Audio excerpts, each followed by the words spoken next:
조갑제TV 시청자 여러분 안녕하십니까. 8월 23일 오전 11시입니다. 오늘 오전 서울중앙지법 형사 11 단독 김경진 판사는 고영주 전 방송문화진흥회 이사장에 대하여 문재인 측에서 제기한 명예훼손 사건, 명예훼손 형사사건 1심 선고 공판에서 무죄를 선고했습니다. 무죄 선고한 요지는 이렇습니다. 문재인은 불임사건 변호인으로서 공산주의자라고 한 고 전 이사장의 발언에 대해서 당시 문재인 변호사는 불임사건 변호인이었다는 변호인인 적은 없지만은 이 사실이 다르다고 해서 이게 문재인 대통령의 사회적 가치를 저하한다고는 볼 수 없다. 이렇게 표현을 했습니다. 이 문재인 대통령은 1981년 공안당국이 독서 모임을 하던 학생, 교사, 회사원 등 22명을 체포해가지고 국가보안법 위반 혐의로 처벌한 사건인데 2014년에 재심을 통해서 이 사건은 무죄가 됐습니다. 변호인이라는 그 영화의 주제가 된 사건인데 당시에 노무현 변호사가 맡았는데 이 재심은 문재인 변호사는 재심사건 변호사였다고 합니다. 재심사건 변호사였는데 고영주 변호사가 착각을 했지만은 이것은 형사처벌 대상은 아니라고 판단을 했습니다.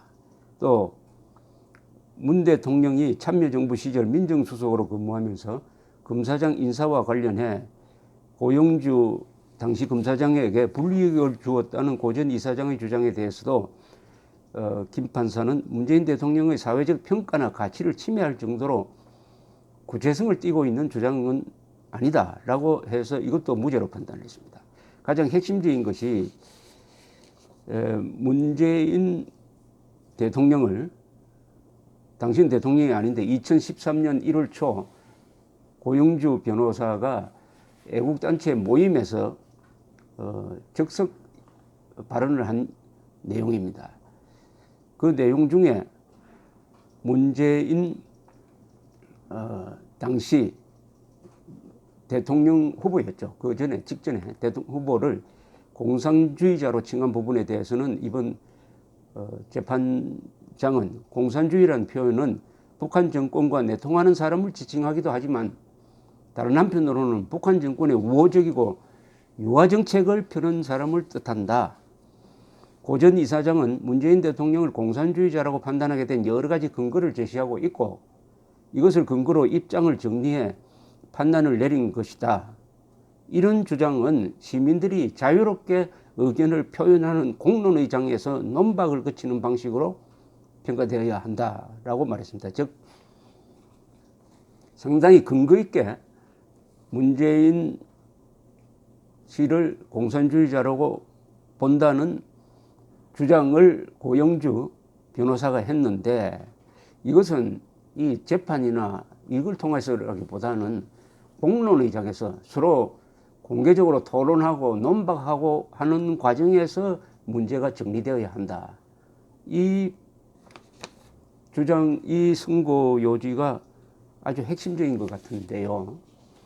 이미 이런 문제에 대한 증거가 될 만한 판례가 있습니다. 그것은 이용우 대법관이 2000년대 초에 이용우 지금 변호사입니다만 대법관이 주심을 맡았던 한국논단 관련 명예훼손 사건에서 공인에 대한 이념 사상을 제기할 때는 그 폭넓게 그 문제 제기의 자유가 허용되어야 한다. 그것이 터무니없는 거짓말이라든지 모욕적인 것이 아니라면은 그것은 형사처벌 대상이 안 된다. 왜냐? 한국처럼 이념 대결을 하는 과정에서 공인, 그것도 최고직 공인이라든지 이 경우에는 대통령이 해당되겠는데 대통령 또는 대통령 후보의 사상 여하에 따라서 국가의 운명이 결정되기 때문에 그런 사람들의 사상이 뭐냐에 대해서는 거의 마음대로 논박을 하고 그 과정에서 다소 사실과 다른 내용이 있더라도 그것은 형사처벌 대상이 되어서는 안 된다 하는 중요한 준거를 하나 만들었는데 오늘 판단도 그 판례에 따른 것으로 보입니다. 김 판사는 또 이어서 고 전 이사장이 제출한 서면 자료나 진술을 보더라도 악의적으로 모함하거나 인격적으로 모멸감을 주려는 의도로 보이지 않는다. 명예훼손 고의를 인정할 수 없다 판단했습니다. 이건 너무나 당연한 표현인데 고의성이 어떤 범죄를 구성하려면 고의성이 있어야 됩니다. 고의성이 없으면 형사처벌 대상은 안 됩니다. 특별한 경우에 과실치사사라 해가지고 고의가 없더라도 과실이라고 그래가지고 충분히 주의를 기울이지 않았기 때문에 교통사고를 낸다든지 하면 그건 처벌을 합니다만은 이 경우에는 사람을 죽인 게 아니니까 이 명예훼손을 고의성을 아주 따졌는데 이게 굉장히 중요한 포인트인데 요새 이 판사들이 이 범죄 성립의 가장 중요한 조건인 고의성 문제를 별로 다루지 않습니다. 자, 여기서 고의성이 있었느냐 하면은 고의성이 없었다는 것을 확인할 수 있습니다. 그 집회가 2013년 1월 초에 있었는데 프레스센터 20층에서 있었습니다. 저도 그 자리에 갔습니다. 그때 고영주 변호사는 원래 발언자로 지정되어 있던 사람이 아니고 적석에서 사회자가 불러내서 발언을 하도록 했습니다. 그래서 이 발언을 했는데 발언의 요지는 이런 것이었습니다. 내가 불임 사건 수사를 해보니까 그 불임 사건에 관련된 사람들이 부산의 좌파 학생들인데 그 중에 한 사람이 자기를 수사하는 사람을 보고 나중에 세상이 바뀌면은 그땐 당신이 처벌을 받게 될 것이다. 공산주의 세상이 되면은 당신이 처벌을 받게 될 것이다. 이런 이야기를 하면서 그 수사 때문에 노무현 정권 때 인사상 불이익을 받았다. 인사상 불이익을 받은 원인 중에 하나가 민정수석인 문재인 씨의 역할이 있었다. 문재인 씨를 자기는 공산주의자로 본다. 그런데 당선이 안 되어서 그나마 적화가 안 되게 되었다라고 이런 요지의 이야기를 했습니다. 그런데 이게 아무런 문제가 되지 않고 보도도 되지 않았어요. 그리고 2년 뒤에 고영주 변호사가 MBC의 지주회사인 방송문화지능회 이사장으로 임명이 되니까 그때 지금 여당이 됐죠. 야당이 문제를 제기함으로써 세상에 알려지게 되었습니다.